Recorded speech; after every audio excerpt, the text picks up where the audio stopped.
तो अब हम पी ब्लॉक चैप्टर शुरू करते हैं। ठीक है, सबसे पहले ग्रुप नंबर 15 की तरफ आते हैं। ग्रुप नंबर 15 में N P A S S B B I down the group नीचे जाते हैं।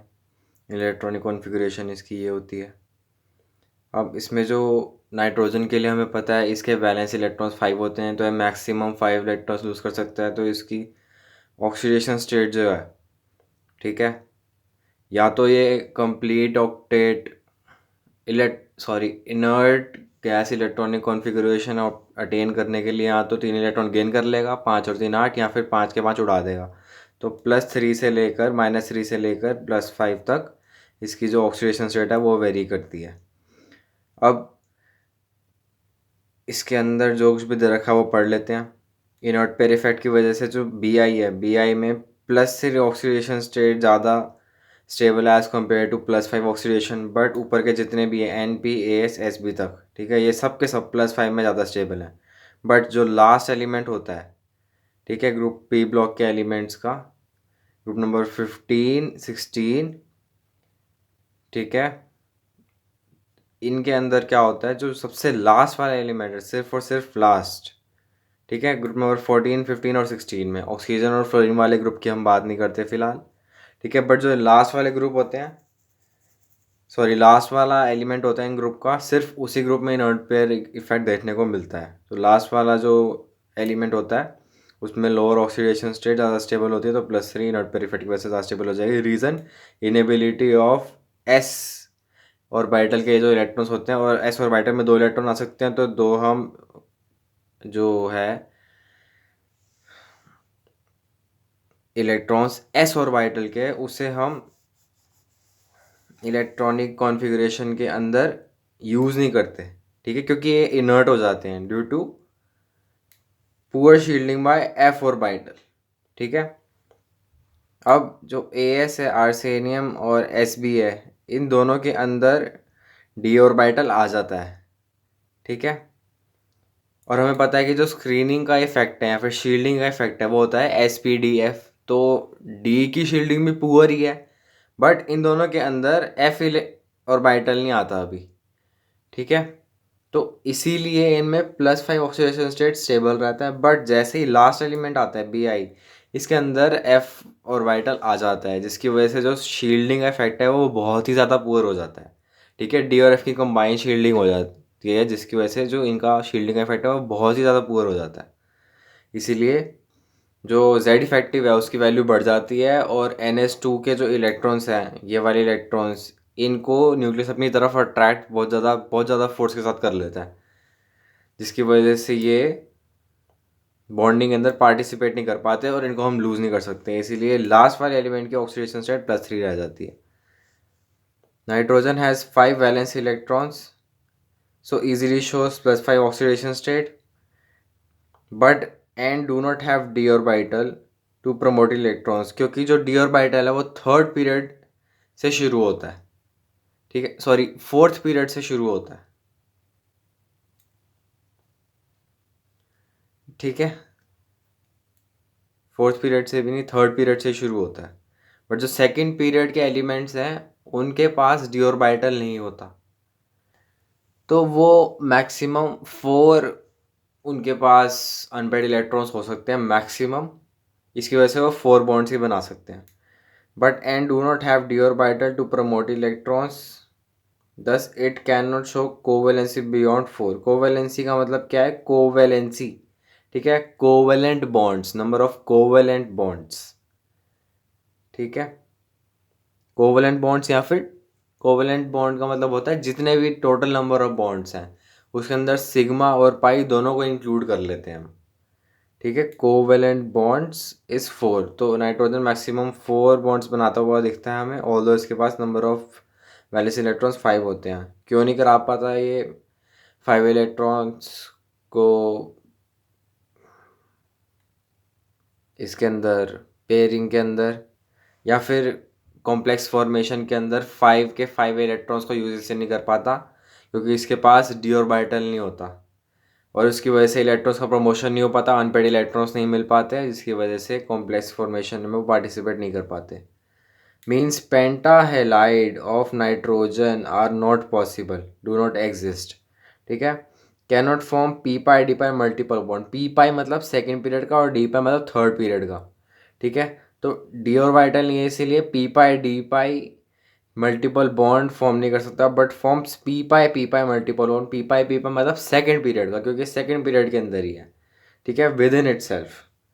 नेक्स्ट पॉइंट पर आ जाते हैं, हाइड्राइड्स ऑफ ग्रुप 15 की बात कर लेते हैं। अब हमने जो क्या पीरियोडिक टेबल चैप्टर था उसके अंदर पढ़ रखा है कि जो नॉन मेटेलिक हाइड्राइड्स होते हैं, ठीक है, नॉन मेटल का काम क्या होता है, इलेक्ट्रॉन को गेन करना, ठीक है, तो वो एसिडिक बिहेवियर शो करते हैं और नीचे जाने पर नॉन मेटेलिक हाइड्राइड्स का एसिडिक कैरेक्टर बढ़ता है। बट यहाँ पर कॉन्सेप्ट बिल्कुल उल्टा है। देखो, ये सारे हाइड्राइड्स दे रखे हैं, अब इनकी प्रॉपर्टी हम इन वाले पेजेस में पढ़ने वाले हैं। अब बॉइलिंग पॉइंट देख लेते हैं, ठीक है। नीचे जाने पर from PH3 to BiH3 size बढ़ता है, जिसकी वजह से वैन डर वाल्स फोर्स बढ़ती है और बॉइलिंग पॉइंट बढ़ेगा, ठीक है। तो NH3 का इस हिसाब से तो सबसे कम होना चाहिए क्योंकि इसका साइज ही बहुत कम है, ठीक है। But boiling point of NH3 is unexpectedly high, ठीक है।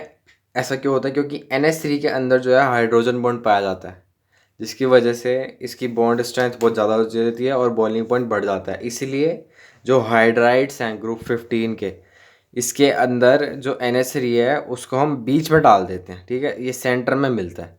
तो अगर बॉइलिंग पॉइंट का ऑर्डर आ जाए ग्रुप 15 के हाइड्राइड्स का या फिर नाइट्रोजन ग्रुप के हाइड्राइड्स का, तो उसमें सबसे पहले हमें यही देखना है कि NH3 जो है वो सेंटर में कौन से ऑप्शन में है, ठीक है। उसके बाद नीचे जाने पर वैन डर वाल्स फोर्सेस बढ़ती जा रही हैं साइज इंक्रीज होने की वजह से और बॉइलिंग पॉइंट बढ़ता जा रहा है, यही चीज़ देखनी है। From PH3 to BiH3 size increases, van der Waals force increases and boiling point increases. Nitrogen is too small, ठीक है। अब ये रीज़न दे रखा है कि NH3 को हम आगे क्यों ले आए। Nitrogen is too small and electronegative, thus NH3 can bond hydrogen bond. Hydrogen bond formation की कुछ कंडीशंस होते हैं जिसमें से ये दो पॉइंटर्स भी हैं कि बहुत छोटा होना चाहिए और इलेक्ट्रोनेगेटिव होना चाहिए। So it's boiling point is unexpectedly high, ठीक है।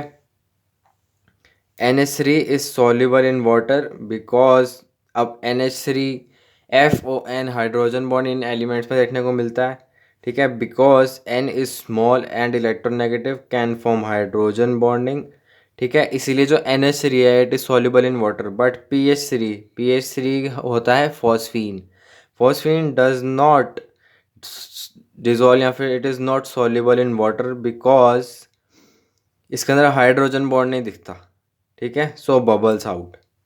तो NH3 is soluble in water but because N is small and electronegative can form hydrogen bond with water, so soluble, but PH3 cannot form hydrogen bond, so it bubbles out. From NH3 to BiH3, down the group size of central metal increases, so bond length increases, due to which bond strength decreases, and thermal stability of hydrides decreases, due to which it is easy to lose hydrogen, means easily loses hydrogen, so reducing power increases. अब कायदे से तो जो periodic table है उसके हिसाब से down the group जाने पर हमें इतना पता है कि जो नॉन मेटेलिक हाइड्राइड्स हैं, ठीक है, उनकी जो एसिडिक स्ट्रेंथ है वो बढ़ रही है, ठीक है, क्योंकि नॉन मेटल्स जो है वो एसिडिक इन नेचर होता है और हाइड्राइड्स की प्रॉपर्टी नीचे जाने पर बढ़ती है। तो नॉन मेटेलिक जो हाइड्राइड्स हैं उनके नीचे जाने पर एसिडिक करेक्टर बढ़ना चाहिए, बट और एसिड का काम क्या होता है, इलेक्ट्रॉन गेन करना, मतलब खुद रिड्यूस होना, सामने वाले को ऑक्सीडाइज करना। तो नीचे जाने पर ऑक्सीडाइजिंग पावर बढ़नी चाहिए थी, बट ऐसा नहीं होता। उस कॉन्सेप्ट को हम यहाँ पर अप्लाई नहीं कर सकते क्योंकि वो हाइड्राइड्स के लिए एप्लीकेबल है, ठीक है। और कौन से हाइड्राइड्स, मेनली फ्लोरीन ग्रुप के और ऑक्सीजन के ग्रुप के, ठीक है, क्योंकि उनके जो हाइड्राइड्स होते हैं, इन वाले जो एलिमेंट्स होते हैं फ्लोरीन और ऑक्सीजन, ठीक है, इनके ग्रुप वाले जितने भी एलिमेंट्स होते हैं इनका बहुत ही ज़्यादा होता है, जिसकी वजह से ये इलेक्ट्रॉन एक्सेप्ट करने की टेंडेंसी बहुत ज़्यादा रखते हैं। बट अभी हम जिस हाइड्राइड की बात कर रहे हैं वो तो ग्रुप 15 का है, ठीक है। और इसमें क्या होता है, नीचे जाने पर साइज़ बढ़ता जा रहा है और इनका EN भी इतना ज़्यादा नहीं है उनके कंपैरिजन में, तो इनका जो खुद रिड्यूस होने की पावर है या फिर ऑक्सीडाइजिंग नेचर है वो फ्लोरीन और ऑक्सीजन के ग्रुप के कंपैरिजन में काफ़ी कम है। ठीक है, तो यहाँ पर वो चीज़ अप्लाई नहीं होगी। मेन बात ये है कि नीचे जाने पर साइज़ बढ़ रहा है, बॉन्ड लेंथ बढ़ रही है, बॉन्ड स्ट्रेंथ कम हो रही है, तो हाइड्रोजन को लूज़ करना आसान हो जाएगा। और एक चीज़ और हम यहाँ पे ध्यान दें कि हाइड्रोजन को लूज़ करना ईजी हो रहा है, ठीक है, H+ को लूज़ करना ईजी नहीं हो रहा। ठीक है, हम यहाँ पे H+ की बात नहीं कर रहे। जब तक H+ लूज़ करने की बात नहीं होगी तब तक एसिडिक स्ट्रेंथ की बात नहीं होगी और तब तक ऑक्सीडाइजिंग पावर की भी बात नहीं होगी। ठीक है, ये इलेक्ट्रॉन ले नहीं रहा हाइड्रोजन से, जो हम एसिडिक स्ट्रेंथ की बात करें, ये सिर्फ और सिर्फ हाइड्रोजन डोनेट कर रहा है। ठीक है, ताकि कोई और एलिमेंट हाइड्रोजन के साथ बाइंड कर सके। इसीलिए डाउन द ग्रुप जाने पर bond length increases, so thermal stability of complex decreases and it is means easily loses hydrogen, so reducing power increases. So down the group जाने पर साइज बढ़ता है जिसकी वजह से बॉन्ड लेंथ बढ़ती है और इजी टू रिमूव हाइड्रोजन, इसलिए रिड्यूसिंग पावर बढ़ती है। ठीक है, बट अगर लिखा हुआ था H+ रिमूव करने की पावर नीचे जाने पर बढ़ रही है तो उस केस में वो हमें डिस्कस ही नहीं करना। ठीक है, वो पूछेगा ही नहीं, वो सिंपली देगा ऑर्डर पूछेगा NH3 PS3 ASH3 SbH3 BiH3, इसके अंदर रिड्यूसिंग पावर का ऑर्डर बताओ। तो नीचे जाने पर साइज बढ़ रहा है, बॉन्ड लेंथ बढ़ रही है, हाइड्रोजन को तोड़ना आसान हो जाएगा, तो रिड्यूसिंग पावर बढ़ रही है नीचे जाने पर। Group 15 hydrides has lone pair and tendency to donate the same. Nitrogen के ऊपर लोन पेयर होता है। ठीक है, इसीलिए इनको हम ल्यूइस बेस बोलते हैं, क्योंकि बेस का काम क्या होता है, लोन पेयर या फिर इलेक्ट्रॉन्स को डोनेट करना। 10 एक्ट्स एज ल्यूइस बेस और लीगेंड, लीगेंड का काम भी इलेक्ट्रॉन पेयर को डोनेट करना होता है। ठीक है, अब नेक्स्ट पॉइंटर भी इससे इसका एक्सटेंशन ही है इसी पॉइंट का। From NH3 to BiH3 size of central atom increases, that is electron density decreases. क्योंकि इलेक्ट्रॉन डेंसिटी क्या होता है, चार्ज पर यूनिट वॉल्यूम। अब वॉल्यूम बढ़ रहा है तो इलेक्ट्रॉन डेंसिटी डिक्रीज हो जाएगी। So tendency to donate lone pair decreases, thus Lewis basic strength decreases down the group. ठीक है, तो इनको ना अच्छे से हमें ध्यान में रख के चलना है। ठीक है, जो हाइड्राइड्स वाला हमने पढ़ा था कि डाउन द ग्रुप जाने पर नॉन मेटेलिक हाइड्राइड्स का जो एसिडिक स्ट्रेंथ है वो बढ़ता है, वो सिर्फ और सिर्फ फ्लोरीन और ऑक्सीजन के लिए अप्लाई करेंगे, उनके हाइड्राइड्स के लिए अप्लाई करेंगे।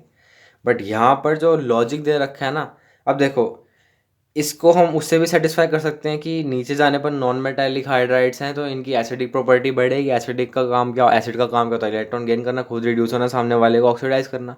ठीक है, तो इनकी ऑक्सीडाइजिंग पावर भी बढ़ेगी। ठीक है, या फिर बोलने की एसिडिक स्ट्रेंथ बढ़ेगी और बेसिक स्ट्रेंथ कम होगी। तो ये भी तो यही कह रहा है कि Lewis basic strength decreases on moving down the group. But हमें उस चीज़ से इसको एक्सप्लेन नहीं करना। ठीक है, डाउन द ग्रुप जाने पर इलेक्ट्रॉन डेंसिटी कम हो रही है जिसकी वजह से लोन पे डोनेटिंग पावर कम हो जाएगी। ठीक है, और लुईस बेसिक स्ट्रेंथ कम हो जाएगी। From NH3 to BiH3 electron negativity of central atom decreases. बिल्कुल बात सही है, क्योंकि नीचे जाने पर साइज बढ़ता जा रहा है जिसकी वजह से इलेक्ट्रॉन का डिस्टेंस, आउटर मोस्ट शेल के इलेक्ट्रॉन्स का डिस्टेंस फ्रॉम न्यूक्लियस बढ़ता जा रहा है और उनका जेड इफेक्टिव या फिर attractive power on valence shell electrons कम होता जा रहा है। ठीक है, इलेक्ट्रॉन नेगेटिविटी डिक्रीज होती जाएगी। 10 तो इलेक्ट्रॉन को लूज करना इजी होता जाएगा जैसे जैसे नीचे जाते जा रहे हैं। तो bond pair repulsion decreases, 10 bond angle increases. ठीक है, ऐसे बनाएं जैसे नाइट्रोजन है, ये हाइड्रोजन है, तो जैसे जैसे हम नीचे जाते जा रहे हैं वैसे वैसे इनकी जो इलेक्ट्रोनेगेटिविटी है वो कम होती जा रही है। क्योंकि क्योंकि नीचे जाने पर साइज बढ़ रहा है और इजी टू रिमूव इलेक्ट्रॉन हो गया, तो मेटालिक कैरेक्टर बढ़ रहा है और मेटल्स की जो इलेक्ट्रोनेगेटिविटी होती है कम होती है, तो ये इलेक्ट्रॉन अपने पास नहीं रखेगा। ठीक है, ये इलेक्ट्रॉन दूर होने लग जाएगा, तो यहाँ से शिफ्ट होकर यहाँ आ जाएगा। बट इनिशियली यहाँ पर था तो तीनों बॉन्ड्स के इलेक्ट्रॉन यहाँ पर थे, तो इनके बीच में रिपल्शन हो रहा था। बट अब इलेक्ट्रॉन्स दूर दूर होते जा रहे हैं, इलेक्ट्रॉन नेगेटिविटी कम होने की वजह से इनके बीच का डिस्टेंस भी बढ़ता जा रहा है और इनके बीच में रिपल्शन भी कम हो रहा है जिसकी वजह से बॉन्ड एंगल डिक्रीज हो जाएगा। ठीक है, bond pair repulsion decreases thus bond angle also decreases moving down the group. ठीक है।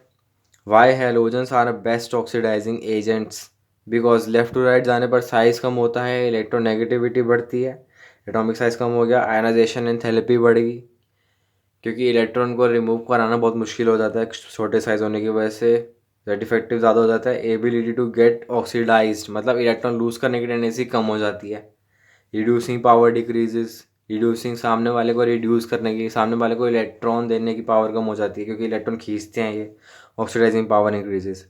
अब ये पेज में जितना कुछ भी पढ़ा है इसमें हमें सिर्फ ये चीज़ याद रखनी है, एक तो बॉइलिंग पॉइंट का ऑर्डर कि NH3 बीच में आ जाएगा, ठीक है। एक ये रिड्यूसिंग पावर का ऑर्डर, बॉन्ड से हमें याद रखना है, ठीक है। जो बॉन्ड स्ट्रेंथ है वो कम हो जाएगी, हाइड्रोजन को लूज़ करना ईजी हो जाएगा, जिसकी वजह से डाउन द ग्रुप जाने पर जो रिड्यूसिंग पावर है वो बढ़ जाएगी, ये ध्यान में रखना है। और नीचे जाने पर इलेक्ट्रॉन डेंसिटी कम होती जा रही है साइज़ बढ़ने की वजह से, जिसकी वजह से जो लुईस बेसिक स्ट्रेंथ है वो कम होती जा रही है, और ये तो इजीली हम निकाल ही सकते हैं, ये भी याद रखना है।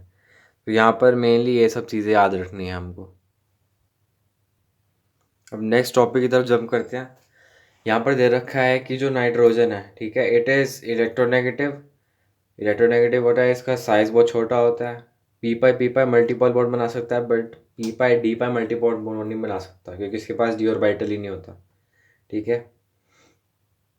अब इसको पढ़ने से पहले एक चीज़ समझ लेते हैं। देखो, जो एसिडिक और बेसिक कैरेक्टर है ना, वो हम हाइड्राइड्स वाली प्रॉपर्टी से इजीली एक्सप्लेन कर सकते हैं कि जो नॉन मेटालिक हाइड्राइड्स होते हैं नीचे जाने पर उनका एसिडिक स्ट्रेंथ बढ़ती है, ठीक है। बट जो रिड्यूसिंग या ऑक्सीडाइजिंग पावर की बात हो रही है, अब देखो एसिड बेसिक कैरेक्टर एक साइड रख दो, ठीक है, रिड्यूसिंग ऑक्सीडाइजिंग प्रॉपर्टी दूसरी तरफ रख दो।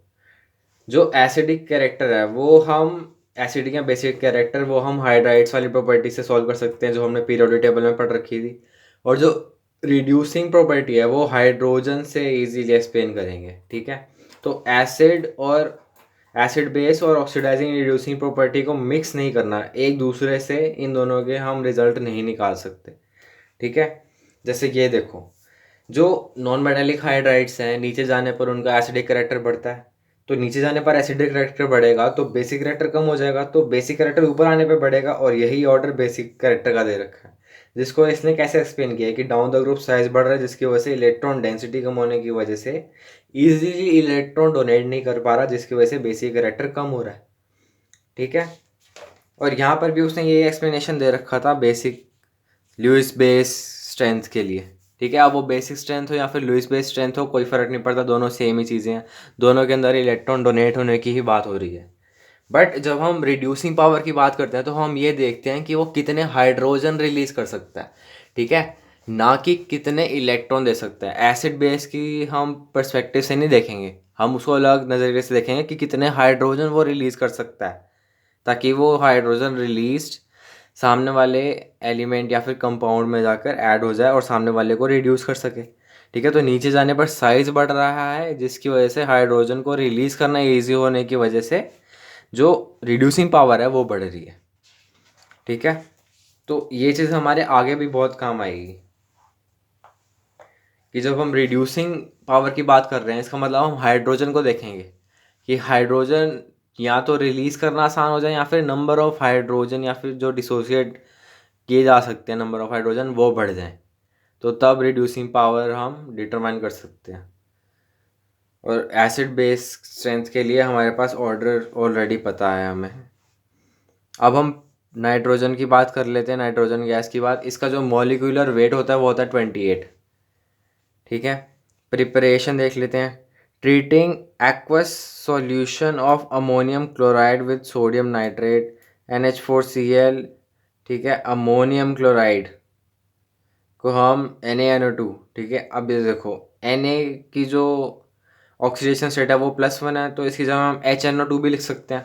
अब जो HNO3 है वो होता है नाइट्रिक एसिड, HNO2 हो जाएगा नाइट्रेट, ठीक है।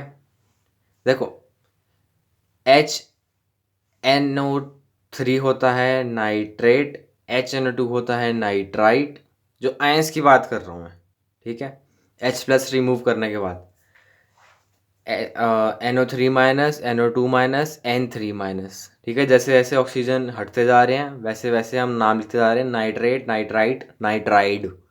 ठीक है, तो ये है HNO2 या फिर NO2-1, तो इसका नाम हो जाएगा नाइट्रेट, होता है NO3-, और ये है NO2-। ऑक्सीजन एक स्टेप कम हो गया तो नाइट्रेट, फिर नाइट्राइट, तो इसका नाम हो जाएगा नाइट्राइट। तो इसका नाम है सोडियम नाइट्राइट।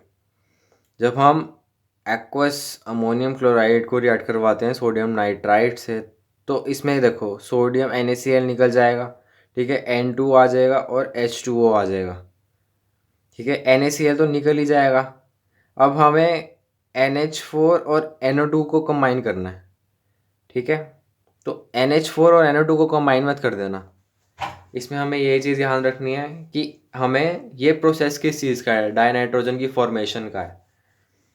ठीक है, उसी हिसाब से हमारा आंसर जाना चाहिए।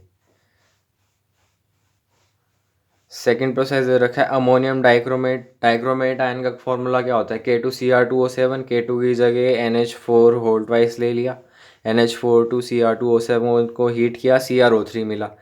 ठीक है, जो कि ग्रीन कलर का है, इनके हमें कलर भी याद में रखने हैं। N2 आ गया, Cr2O3 आ गया, बाकी क्या बचा हाइड्रोजन, तो हाइड्रोजन वाटर की फॉर्म में रिलीज हो जाएगा, तो ये आ गया। इसके बाद बेरियम एजाइड दे रखा है और सोडियम एजाइड दे रखा है। अब सोडियम का जो नंबर ऑफ एटम्स हैं वो 1 दे रखा है, तो मतलब ये नाइट्राइड है। ठीक है, N3 के ऊपर चार्ज -1 है, इसके ऊपर N3 के ऊपर चार्ज -1 है जो यहाँ पर आया है। ठीक है, और बेरियम के ऑक्सीडेशन स्टेट +2 होता है। बेरियम हाइड्रोक्साइड का जब हम फॉर्मूला की बात करते हैं BaOH होल ट्वाइस होता है, तो बेरियम पर जो ऑक्सीडेशन स्टेट होता है वो रहता है +2, और N3 के ऊपर रहता है -1, तो -1 यहाँ आ गया और बेरियम का +2 यहाँ आ गया। बेरियम एजाइड और सोडियम एजाइड, इसको जब हीट करेंगे बेरियम अलग हो जाएगा और डाइनाइट्रोजन अलग हो जाएगा। ठीक है, तो प्रिपरेशन में देखो बेरियम एजाइड और सोडियम एजाइड तो सिंपली याद हो जाएंगे। अब हमें सिर्फ ये चीज़ याद रखनी है कि अमोनियम क्लोराइड और NaNO2 that is sodium nitrite. ठीक है, ये वाले नाम से हमें याद रखना है, सोडियम नाइट्राइट से। और इसको ग्रीन कलर के Cr2O3 से हमें याद रखना है कि जब हम अमोनियम डाइक्रोमेट को हीट करते हैं तो Cr2O3 मिलता है और N2 बनता है और H2O निकलता है। Nitrogen is small and electronegative, can make multiple bond to exist as N triple bond N, thus N2 is unreactive। ठीक है, क्योंकि इसके अंदर बॉन्ड्स की स्ट्रेंथ जो है वो बहुत ज़्यादा होगी, क्योंकि ट्रिपल बॉन्ड बना लिया इसने, इसलिए अनरिएक्टिव हो जाता है और inert in nature and it exist as discrete gaseous molecule. तो इसकी जो बॉन्ड डिसोसिएशन एंड थेरेपी होती है वो बहुत ज़्यादा हाई हो जाती है, क्योंकि इसमें 3 बॉन्ड बने होते हैं। अगर वो हमसे बॉन्ड डिसोसिएशन एनर्जी या फिर बॉन्ड एंड थेरेपी का ऑर्डर पूछ लें नाइट्रोजन के लिए, कार्बन के लिए, ऑक्सीजन के लिए, तो नाइट्रोजन के लिए सबसे ज़्यादा रहेगा, फिर ऑक्सीजन के लिए आएगा जिसमें डबल बॉन्ड होता है, फिर कार्बन जिसमें सिंगल बॉन्ड होता है। P cannot do so. ठीक है, so exist in polymeric form. P जो फॉस्फोरस है वो P4 की फॉर्म में मिलता है, जिसके अंदर चारों फॉस्फोरस आपस में सिंगल बॉन्ड से अटैच्ड होते हैं। ठीक है,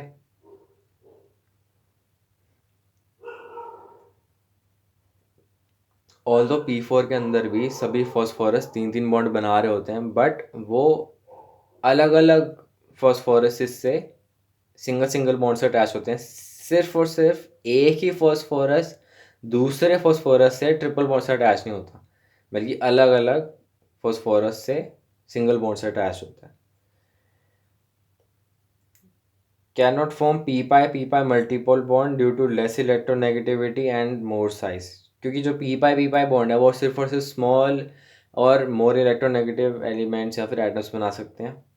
and exist as P4 that is tetrahedral. P4 जो है वो टेट्राहेड्रल शेप में एग्जिस्ट करता है। ठीक है, ये हो गया इसका। अब हम इसकी केमिकल प्रॉपर्टीज की तरफ आते हैं, एक बार ये पढ़ लेते हैं। Heavier elements can not form P pi multiple bond because large atomic orbital of element which can not है। ये किसी ना काम का दे रखा है, इसको याद नहीं रखना, बस ये इसकी केमिकल प्रॉपर्टीज देख लो। लिथियम के साथ लिखते हैं तो लिथियम तो मोनोवेलेंट होता है, और नाइट्रोजन के ऊपर जो उसकी चार्ज होता है वो रहता है +3। या फिर -3 बोलें, ठीक है। जैसे ऑक्सीजन के ऊपर -2 रहता है, कार्बन के ऊपर 4+4 रहता है, +4, ठीक है।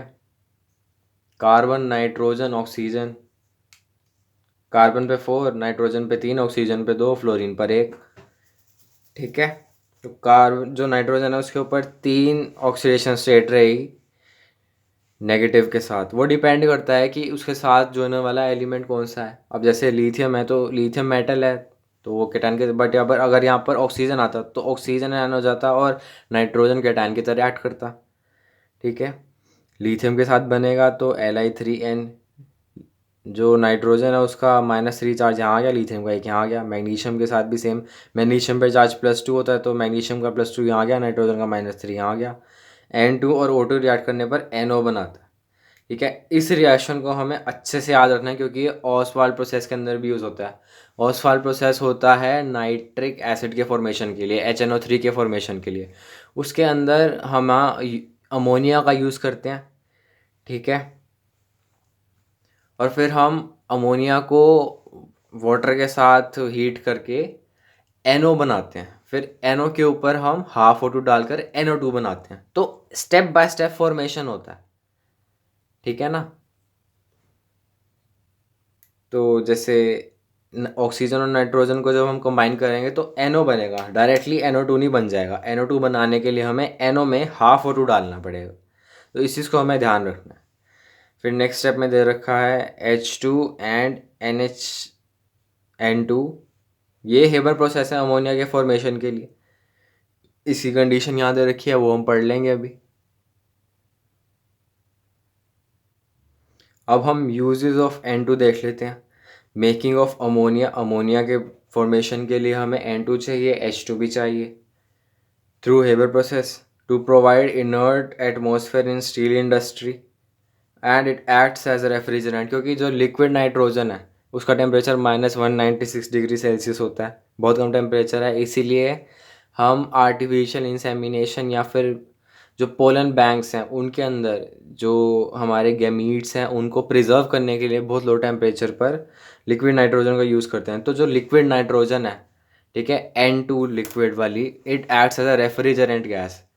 और अगर पूछ लिया जाए कि कार्बन मोनोऑक्साइड रेफ्रिजरेंट के एक्स की तरह एक्ट करता है या नहीं, तो उसके ऊपर हमें एक बार उसके बारे में ज़रूर देखना चाहिए। तो इंटरनेट पर सर्च करना कि कार्बन मोनोऑक्साइड रेफ्रिजरेंट की तरह एक्ट करता है या फिर नहीं। And to store biological species, वो इसी का काम हो गया, रेफ्रिजरेंट गैस का काम हो गया। अब हम नेक्स्ट वीडियो के अंदर प्रिपरेशन ऑफ अमोनिया देख लेंगे। ये जो यूरिया वाला प्रोसेस है ये बहुत ज़्यादा इंपॉर्टेंट है, ठीक है। यूरिया के अंदर क्या होता है, NH2CO NH2 है, वाटर के साथ रिएक्ट करवाते हैं तो NH4 होल ट्वाइस आ जाता है और CO3 बनता है, तो अमोनियम कार्बोनेट बन जाता है। इसको हीट करते हैं तो हमारे पास NH3 आता है, CO2 आता है और H2O आता है, ठीक है। तो इसके बारे में हम अगली वीडियो से कंटिन्यू करेंगे और ये रिएक्शंस भी इम्पोर्टेंट है उतनी, ये हम अगली वीडियो से ही देखेंगे।